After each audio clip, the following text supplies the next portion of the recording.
जून से मुक्त हुआ उत्तराखंड, प्रदेश में काबू में आया कोरोना वायरस का संक्रमण, 82 नए संक्रमित मिले, 3 की मौत। रुड़की में 4 मृत कौओं के मिलने से हड़कंप, वन विभाग ने जांच के लिए भेजे सैंपल, लोगों ने से सावधानी बरतने की अपील की।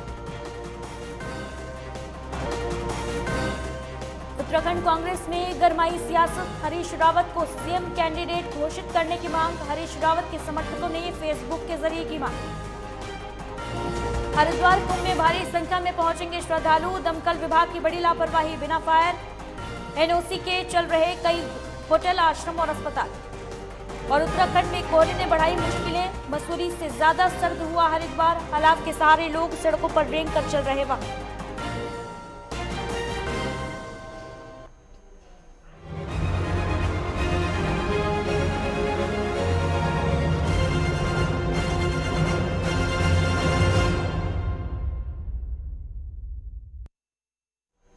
नमस्कार, स्वागत है आपका। आप देख रहे हैं उत्तराखंड लाइव। मैं हूं आपके साथ ऋति मिश्रा। बुलेटिन की शुरुआत करेंगे देहरादून से आ रही इस वक्त की बड़ी खबर के साथ। चुनाव से पहले बीजेपी को बड़ा झटका लग सकता है।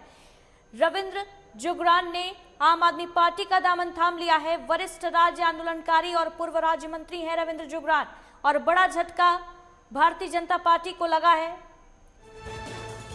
2022 विधानसभा चुनाव से पहले दिनेश मोहनिया ने जुगरान को पार्टी की सदस्यता दिलाई है।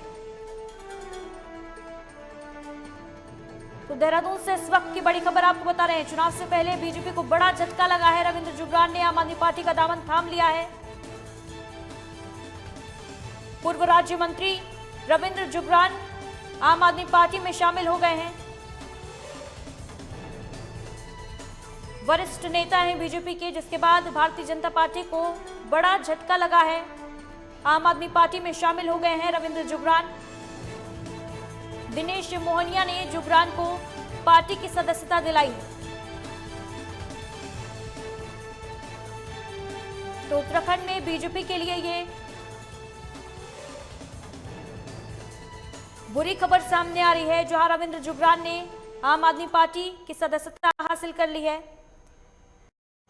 वहीं कोरोना वायरस का संक्रमण लगभग काबू में आने से उत्तराखंड कंटेनमेंट जोन से मुक्त हो चुका है, और वर्तमान में प्रदेश के 13 जिलों में एक भी कंटेनमेंट जोन नहीं है।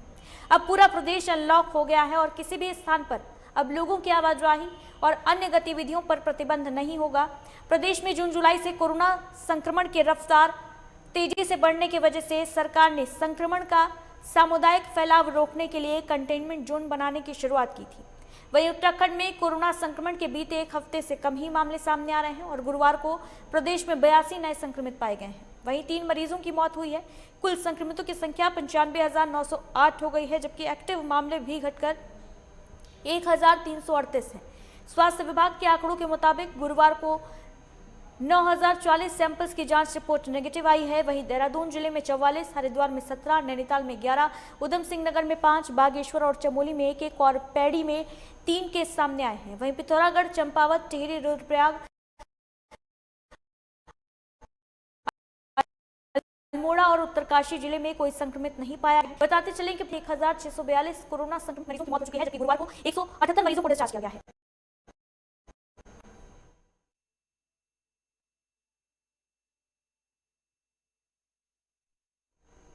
विधानसभा चुनाव 2022 को लेकर सभी पार्टियां जोरों शोरों से लगी हैं। वहीं काशीपुर में हरीश रावत के समर्थकों ने फेसबुक के जरिए हरीश रावत को ही सीएम कैंडिडेट घोषित करने की मांग शुरू कर दी है। राज्यसभा सांसद प्रदीप टाम्पटा, पूर्व स्पीकर गोविंद सिंह कुंजवाल से लेकर अन्य नेताओं ने पूर्व सीएम के पक्ष में खुलकर बयानबाजी की, लेकिन प्रदेश प्रभारी देवेंद्र यादव सामूहिक नेतृत्व में चुनाव लड़ने की बात कर रहे हैं। बताते चले कि कांग्रेस प्रदेश अध्यक्ष रहते हुए 2002 में हरीश रावत ने कांग्रेस को सत्ता दिलाई थी, और स्वर्गीय एनडी तिवारी को मुख्यमंत्री बनाया गया।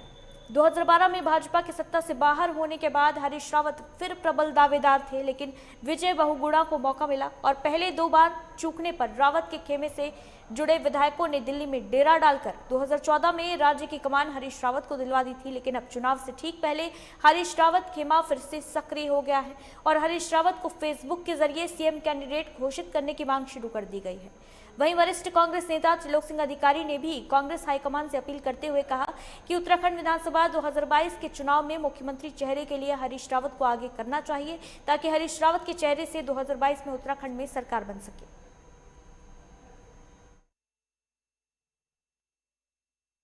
गायिका उपाध्याय जी ने हमारे एक गाना सॉन्ग जो है लॉन्च किया है और हरदा के लिए किया है कि हरदा आला दोबारा आला। जो गाना है वो बहुत अच्छा है और 2022 के इलेक्शन में जो इलेक्शन होने जा रहा है, हाईकमान से हमारी अपील है कि हरीश रावत जी का चेहरा अगर उत्तराखंड में पेश किया जाए तो हमें पूर्ण विश्वास है कि 2022 में यहाँ सरकार आएगी और हम सभी लोग हरदा के नेतृत्व में काम करना चाहते हैं और 2022 में कांग्रेस की सरकार लाना चाहते हैं।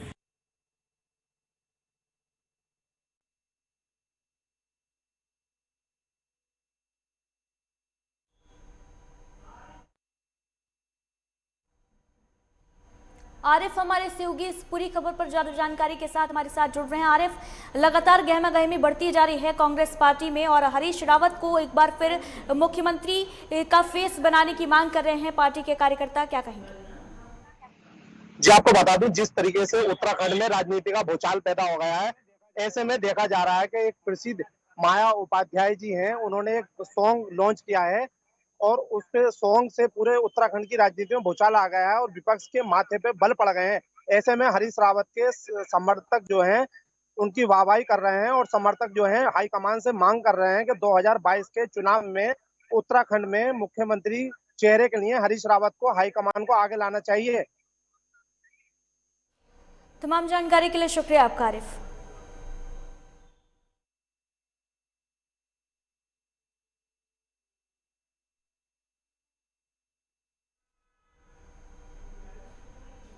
जहां एक तरफ पूरे देश में बर्ड फ्लू से दहशत का माहौल है, तो वहीं बाजारों में मीट की दुकानों पर सन्नाटा पसरा है। रुड़की वन विभाग रेंज के गढ़मेरपुर गांव में 4 कौवों की मृत मिलने से सनसनी फैल गई, जिसकी सूचना वन विभाग को दी गई। वहीं मौके पर पहुंची टीम ने सैंपल जांच के लिए भेज दिए और वन विभाग रेंज के रेंजर मयंक गर्ग का कहना है कि मृत कौवों के शवों को कब्जे में ले लिया गया है, जांच के लिए भेजे गए हैं। जांच के बाद ही मौत का कारण पता चल पाएगा। फिलहाल लोगों से सावधानी बरतने की अपील की गई है।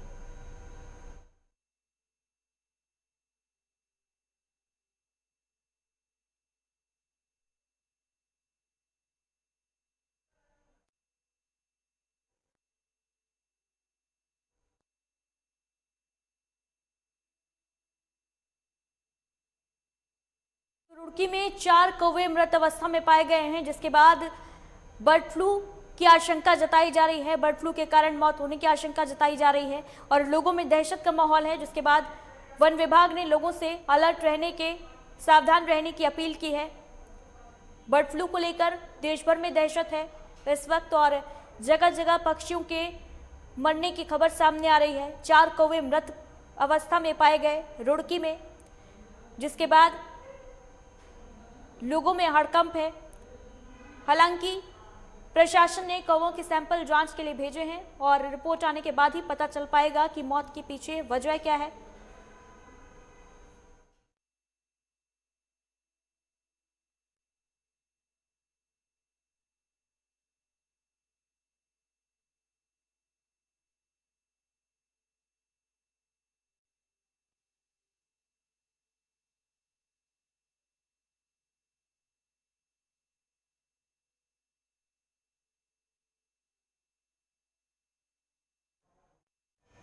तो रुड़की की तस्वीरें आपको दिखा रहे हैं, जहां 4 कौवे मृत अवस्था में पाए गए हैं। लोगों में दहशत का माहौल है।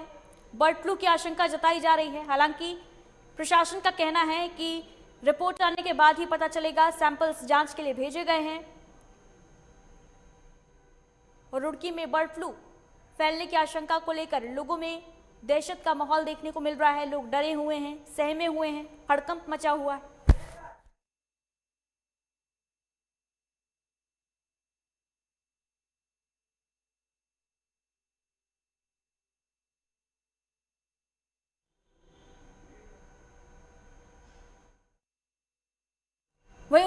मौसम शुष्क है, लेकिन मैदानों में घना कोहरा छाया हुआ है, जिससे लोगों की परेशानियां बढ़ रही हैं। मौसम विभाग ने मैदानी इलाकों में ऑरेंज अलर्ट भी जारी किया है। हालांकि पहाड़ों में मौसम सामान्य रहने के आसार हैं और कहीं कहीं पाला पड़ने से सड़कें फिसलन भरी हो गई हैं। पहाड़ों पर बर्फ से मैदानों के तापमान में गिरावट दर्ज की गई है। हरिद्वार मसूरी से भी सर्द है और यही आलम अन्य मैदानी इलाकों का भी है। यहाँ अधिकतम तापमान सामान्य से 5 से 7 डिग्री सेल्सियस तक नीचे पहुंच गया है। बुधवार को हरिद्वार का अधिकतम तापमान 13.6, मसूरी का तापमान 14.2 डिग्री सेल्सियस दर्ज किया गया। वहीं चंपावत में रातें सबसे सर्द हैं। यहाँ न्यूनतम तापमान -1.7 डिग्री सेल्सियस रिकॉर्ड किया गया है।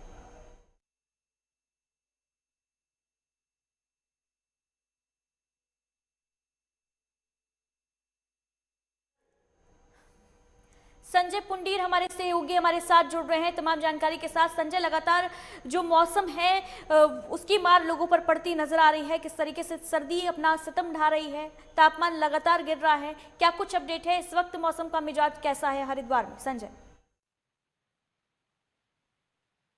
लगातार ही बर्फबारी हो रही है। हालांकि अगर पहाड़ी क्षेत्र की बात की जाए तो पहाड़ों में लगातार बर्फबारी है। वहीं जो पहाड़ों में बर्फबारी है तो जो लोग दूर दूर से आ रहे हैं तो बर्फ का लुत्फ भी उठा रहे हैं। वहीं अगर प्लेन क्षेत्र की बात करें, मैदानी क्षेत्र की बात करें, अगर जिस वक्त हम धर्मनगरी हरिद्वार में मौजूद है यहाँ की बात करें तो 2 से 3 दिन लगातार हो गए तो पूरी तरह जो कोहरा पसरा हुआ है। हालांकि आवाजाही में काफी परेशानी हो रही है। लोग अलाव का सहारा ले रहे हैं, लोग ठंड के चलते घरों में कैद हैं। वहीं अगर अभी की बात की जाए तो अभी जो मौसम है कुछ सुधार आया है तो लोग घरों से बाहर निकल रहे हैं, वहीं धूप सेक रहे हैं। कहा जा सकता है कि कुंभ भी नजदीक है, लेकिन जो हरिद्वार की व्यवस्थाएं हैं, नगर निगम की कहें या मेला प्रशासन की कहें, तो कहीं ना कहीं सर्दी से बचने के लिए व्यवस्था नहीं नजर आ रही है। अब देखने वाली बात होगी क्या कुंभ होने से पहले, कुंभ की नोटिफिकेशन जारी होने से पहले प्रशासन लोगों की सर्दी के लिए किस तरह की व्यवस्था करता है। जी, बहुत बहुत शुक्रिया आपका संजय।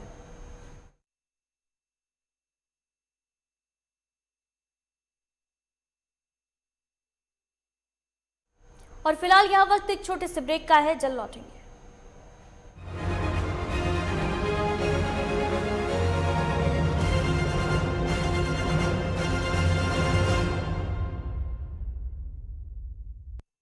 सच्ची सहेली, सच्ची सहेली, सच्ची सहेली।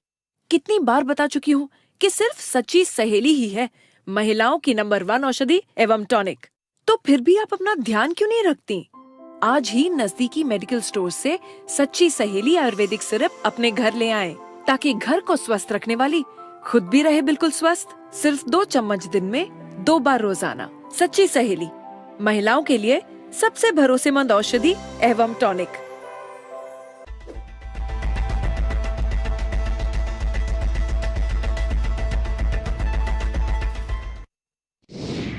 अगर नौकरी में तरक्की न मिलने,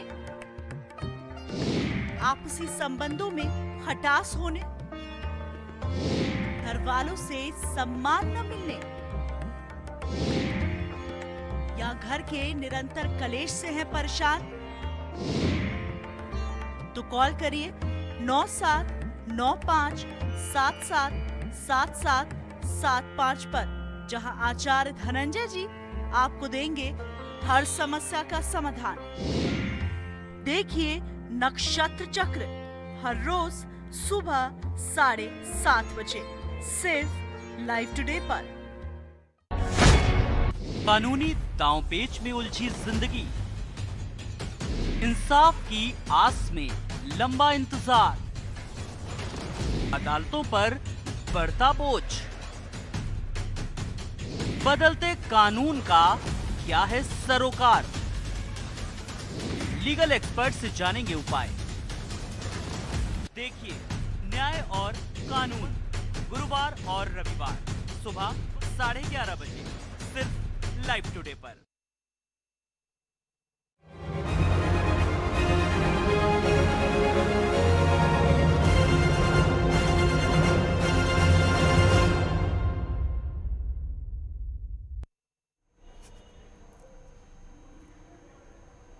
ब्रेक ब्रेक के बाद स्वागत है आपका। कोविड के साए के बीच हरिद्वार में कुंभ की तैयारियां जोरों पर हैं और आस्था के मेले के लिए हर की पौड़ी से लेकर पूरी कुंभ नगरी का कायाकल्प किया जा रहा है। इस बार ग्रीन क्लीन कुंभ की थीम पर कुंभ का आयोजन होने जा रहा है और अगर सब कुछ ठीक रहा तो कुंभ के इतिहास में पहली बार कुंभ मेला शुभारंभ और समापन समारोह का आयोजन होगा।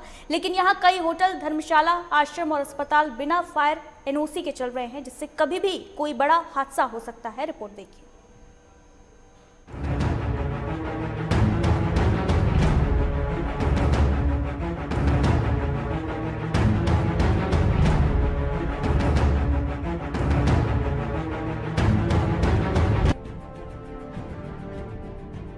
उत्तराखंड के हरिद्वार जिले में अगले महीने महाकुंभ का आयोजन होना है। कुंभ में लाखों की संख्या में श्रद्धालु हरिद्वार आएंगे। ये सभी श्रद्धालु होटल, धर्मशाला और आश्रमों में रुकेंगे। लेकिन यहाँ कुंभ के आयोजन से पहले जिले में लापरवाही भी देखने को मिल रही है।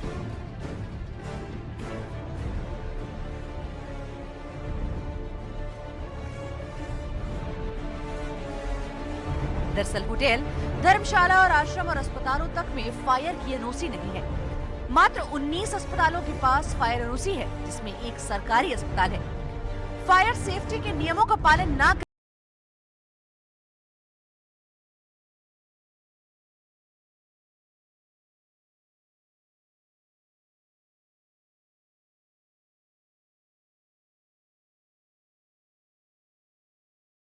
इसके पीछे दमकल विभाग की बड़ी लापरवाही सामने आई है। दरअसल मकर संक्रांति के बाद से हरिद्वार में हर रोज हजारों की संख्या में श्रद्धालु पहुंच रहे हैं, लेकिन फायर सेफ्टी डिपार्टमेंट की लापरवाही देखिए।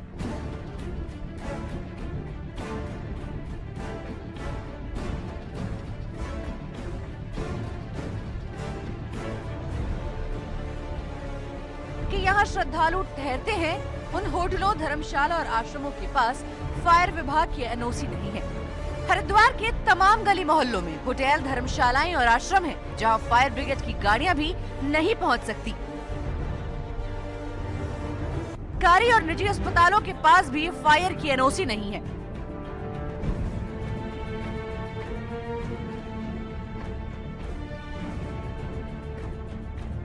इन अस्पतालों में फायर सेफ्टी नियमों के तहत जो चीजें होनी चाहिए मौजूद ही नहीं है।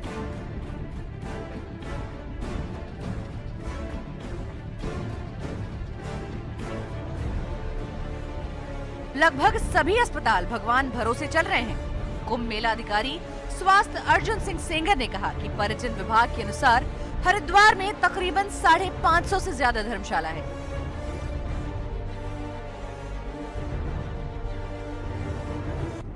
तो 50 है।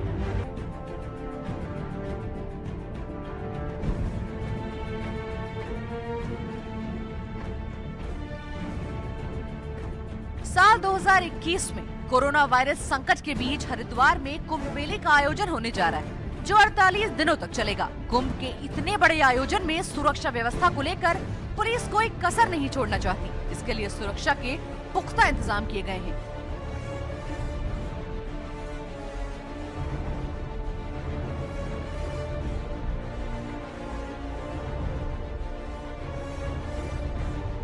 कुंभ के दौरान जहां संक्रमण से बचने को लेकर बड़े पैमाने पर तैयारियां की गई हैं, तो वहीं मेले में सुरक्षा व्यवस्था को लेकर भी भारी इंतजाम किए गए हैं। वहीं धर्म नगरी हरिद्वार आने वाले साधु संतों और श्रद्धालुओं के साथ स्थानीय जनता को उचित सुरक्षा प्रदान करने के लिए कुंभ पुलिस इस बार हाईटेक टेक्नोलॉजी अपनाने जा रही है।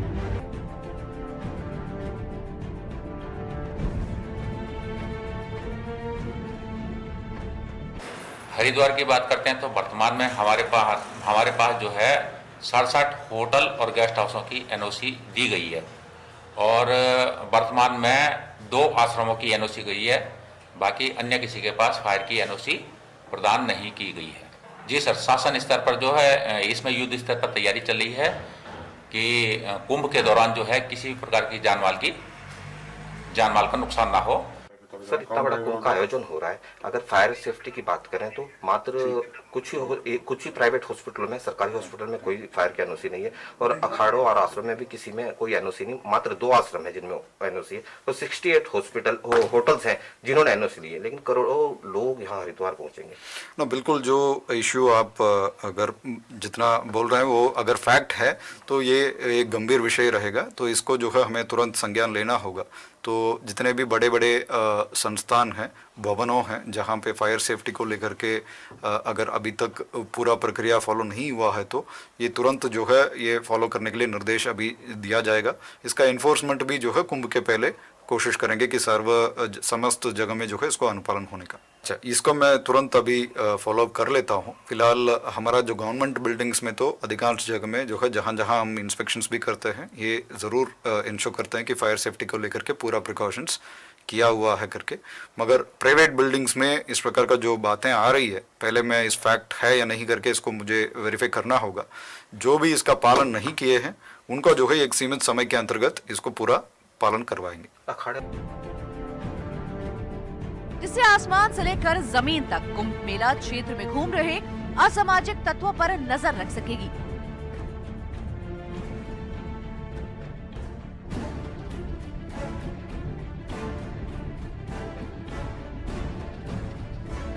लेकिन हरिद्वार में दमकल विभाग की लापरवाही लोगों में दहशत पैदा कर रही है, क्योंकि यहाँ कई होटल, आश्रम, धर्मशाला और अस्पताल बिना फायर एनओसी के चल रहे हैं, जिससे कभी भी बड़ा हादसा हो सकता है।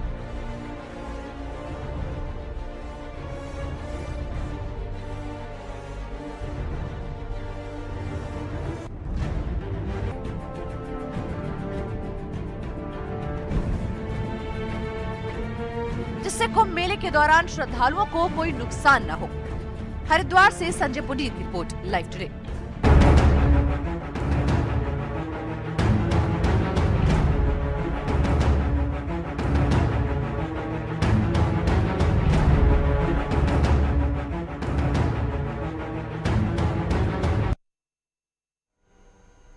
कुंभ का आगाज होने में अब कुछ ही समय शेष बचा है और इसके चलते अस्थायी कार्यों को पूरा करने के लिए कुंभ प्रशासन और अधिकारियों की सक्रियता भी बढ़ती दिखाई दे रही है। इसी क्रम में उप मेलाधिकारी, कुंभ पुलिस और प्रशासनिक टीम बैरागी कैंप क्षेत्र पहुंचे, जहां कुंभ के दौरान विभिन्न विभागों के लिए बनने वाले कैंप, अस्पताल निर्माण के लिए भूमि को खाली कराया गया। उप मेलाधिकारी ने बैरागी क्षेत्र में गतिमान कार्यों का मौके पर सत्यापन भी कराया और अधिकारियों को सभी कार्य जल्द पूरा करने के निर्देश दिए।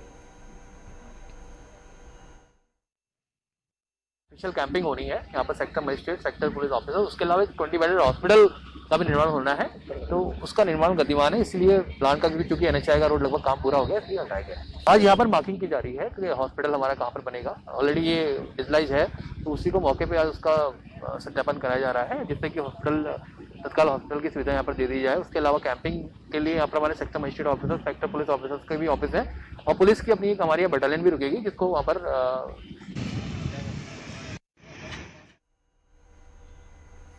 अयोध्या में भगवान श्री राम का भव्य मंदिर बनाने के लिए विश्व हिंदू परिषद द्वारा पूरे देश भर में घर घर जाकर चंदा इकट्ठा किया जा रहा है। लोग भी बढ़ चढ़कर भगवान राम के भव्य मंदिर निर्माण के लिए आगे आ रहे हैं। वहीं निरंजनी अखाड़े के सचिव रविंद्र पुरी ने मंदिर निर्माण के लिए 21 लाख रुपए का चेक विश्व हिंदू परिषद के केंद्रीय मंत्री अशोक तिवारी को सौंपा और सभी साधु संतों से राम मंदिर निर्माण के लिए आगे आने की अपील की। वहीं विश्व हिंदू परिषद के केंद्रीय मंत्री अशोक तिवारी का कहना है कि पूरे देश के अंदर भगवान राम के मंदिर निर्माण के लिए निजी समर्पण का कार्य चल रहा है। पंचायत निरंजनी अखाड़े द्वारा 21 लाख रुपए का सहयोग किया गया है और इससे कई और लोग भी प्रेरणा लेंगे और पूरे देश में लोगों के अंदर भगवान श्री राम के भव्य मंदिर बनाने के समर्पण की भावना जगेगी, क्योंकि 500 सालों से हिंदू समाज का एक सपना था जो अब साकार होने जा रहा है।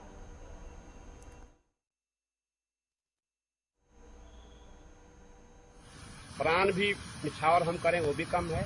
अभी हमने शुरुआत की है। बाकी जितने भी भारत में हमारे भगत है, हमारे संत है, मैं सबसे ही अपील करूंगा और मैं प्रस्ताव पारित करने जा रहा हूं कि जितने भी हमारे संत महात्मा है वो राम मंदिर में अपना सहयोग करें।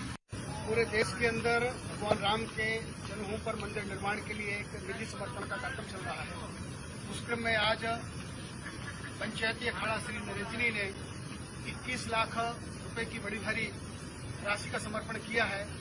जिस राशि से बाकी लोग भी प्रेरणा लेंगे और पूरे देश के अंदर एक बड़ा भारी जो समर्पण श्री पंचायती अखाड़ा निरंजनी।